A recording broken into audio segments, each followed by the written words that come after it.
আর এখন দেখুন একেবারে সাধারণ মানুষের সমস্যা। সেই নোটবন্দির কথা মনে আছে যেন স্মৃতি ফিরে এলো।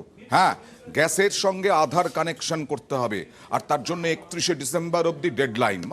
মাত্র কয়েকটা দিন। ডিস্ট্রিবিউটারদের সামনে, দোকানের সামনে বিশাল বিশাল লাইন। কি হচ্ছে জানেন? জালিয়াতি। দেখুন, এই লাইন মনে করাচ্ছে নোটবন্দির দিনগুলোর কথা। এ লাইন রান্নার গ্যাসের ডিস্ট্রিবিউটারদের অফিসের সামনে। সকাল থেকে রাত পর্যন্ত লম্বা লাইন। সেই সকাল 9টা থেকে দাঁড়িয়ে আছি, এখনো পর্যন্ত কোনো শুরু হয় না। এখানে কখন যে যাবো, কখন রান্না বান্না করবো, কখন যে খাবো, বাচ্চা কাচ্চাদেরকে দিব, বলা মুশকিল। গত 7 দিন ধরে খালি ঘুরে যাচ্ছে। এই প্রসেসটা প্রযোজ্য হচ্ছে যারা ভর্তুকি নেবে তাদের জন্য। যেরকম উজ্জ্বলা কানেকশন, সেগুলোতে এটা বেশি দরকার। এবার এটা কিন্তু কোথাও বলা নেই যে এটা না করলে বন্ধ হয়ে যাবে। গ্যাসের কানেকশনের সঙ্গে আধার লিঙ্ক যুক্ত করতে গিয়ে হয়রানির শিকার তো হতে হচ্ছেই, তার সঙ্গে হতে হচ্ছে জালিয়াতির শিকার। অনেক জায়গা থেকেই অভিযোগ আসছে বায়োমেট্রিক রিঅথেন্টিকেশনের নামে টাকা নেওয়া হচ্ছে।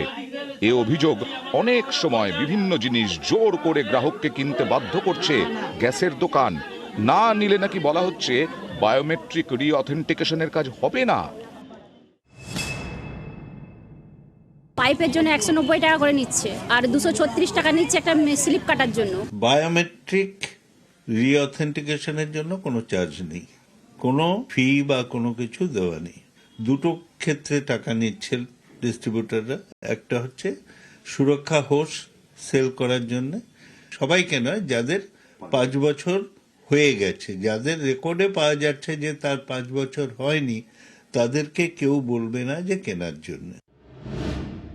বিশেষজ্ঞদের মতে প্রতি 5 বছর অন্তর গ্যাসের পাইপ পরিবর্তন করা দরকার। কানেকশনও চেক করা জরুরি। গ্যাসের পাইপের দাম 190 টাকা, কানেকশন চেকিং এর খরচ 236 টাকা। এসব না করলে কোনো দুর্ঘটনার ক্ষেত্রে বীমা সংস্থা টাকা দেবে না। তবে এসবের কোনোটাই বাধ্যতামূলক নয়। ডিস্ট্রিবিউটর কোনো গ্রাহককে বাধ্য করতে পারেন না। 5 বছর অন্তর অন্তর প্রত্যেকটি গ্রাহককে সুরক্ষা হোস পাল্টাতে হবে। সেটা কাস্টমাররা পাল্টায় না, ভাবে ও চলছে তো, কি অসুবিধা। কিন্তু একটা অ্যাক্সিডেন্ট ঘটলে তখন কিন্তু আর সেটা মাথায় থাকে না যে আমি পাল্টাইনি। তো এখন যেহেতু কাস্টমারদেরকে একটা জায়গায় পাচ্ছে, হয়তো সেই জন্যে সেখানে ডিস্ট্রিবিউটাররা সবাইকে হোস কিনতে বাধ্য করছে। এবার এটা কিন্তু কোথাও বলা নেই যে এটা না করলে বন্ধ হয়ে যাবে বা কোনো কিছু। বাট ম্যাক্সিমাম যেটা আমরা অ্যান্টিসিপেট করছি সেটা হচ্ছে যদি কেউ না করতে পারে বা না করে, তাহলে এই 19 টাকা 57 পয়সা হয়তো পাবেন না। অয়েল কোম্পানিগুলো যে ডেট দিয়েছে আমাদেরকে, ডিস্ট্রিবিউটারদেরকে, সেটা হচ্ছে 31/12/2023। আজকে যেভাবে ভিড় হচ্ছে, যাক আমাদের গ্রাহক সংখ্যা, তাতে 31/12-র মধ্যে শেষ হবে না। এই ডেট বাড়বে, এটা আমাদের আশা। এত উদ্গ্রীব হয়ে বা এত প্যানিকড হবারও ব্যাপার নেই। নিউজ 18 বাংলা।